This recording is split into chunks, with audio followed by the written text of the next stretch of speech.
If I mentioned the Jackie Robinson of ice hockey, would you know what I was talking about? What if I told you he was 95% blind in his right eye? Still nothing? How about if I said he was the right winger of the Boston Bruins in the 60s? You still don't have a clue? Willie Eldon O'Ree was the first black player in the NHL. He played 30 years of hockey, 2 seasons with the Boston Bruins, but spent most of his career in the minors. However, his playing days are now over. He spends most of his time helping young kids be as good as he was when he played. And, most of these kids had the same dream Willie had, which was, of course, to be in the NHL. However, his career wasn't always about fame. O'Ree received many death threats and letters in the mail, most of them coming at his age now in the present day. Some he recalls even saying, we know you're kind are in Canada, but you don't have to bring them to the States.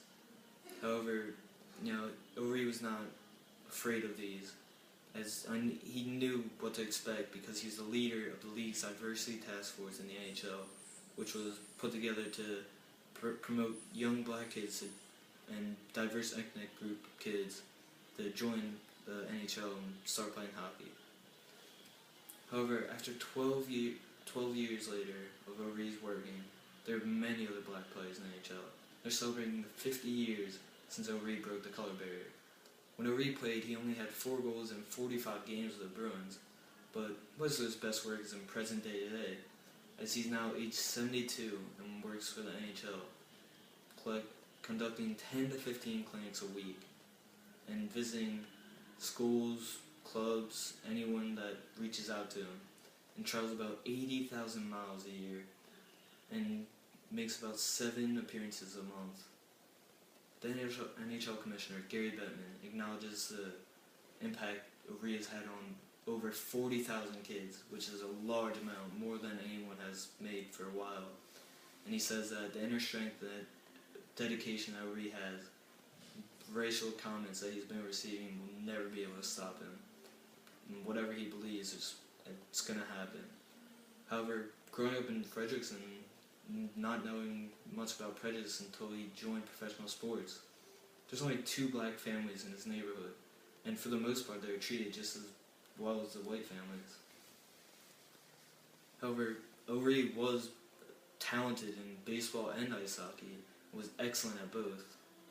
However, his last year as a junior and playing hockey, he took a slap shot to his right eye, became 95% blind in his right eye. This injury would haunt him for the rest of his career. However, as a shortstop, he was so good that he was invited to the Milwaukee Braves spring training camp.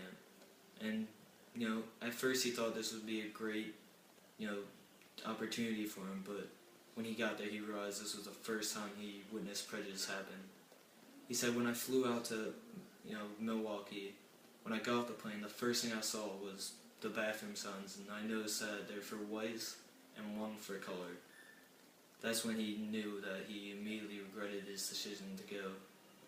However, he stayed, and at one point he had a Baptist service with the other black players on his team, and they had a 20-minute break, so they decided, why don't we go to the drugstore to get a drink. There was no sign outside saying no colors allowed, so they figured they'd be alright. However, when they got in the store, they were confronted by 2 white people who told them, get out, and O'Ree recalls the N-word being used, and he said, guys, let's just go before anything gets any worse. However, O'Ree's not just praised for what he did during his playing career, he's praised for what he does present day. He won many awards as a player, such as the All-Star Game, Lester Patrick Award, the Senator of Canada Award, and the Hall of Fame Award. However, O'Ree might just seem like a hero to many young kids who look up to be, just as good as a player as him. However, without O'Ree, the NHL would not be as diverse as it is today. And O'Ree opened the opportunity of thousands of people to play in the NHL today, which definitely wouldn't have happened without him.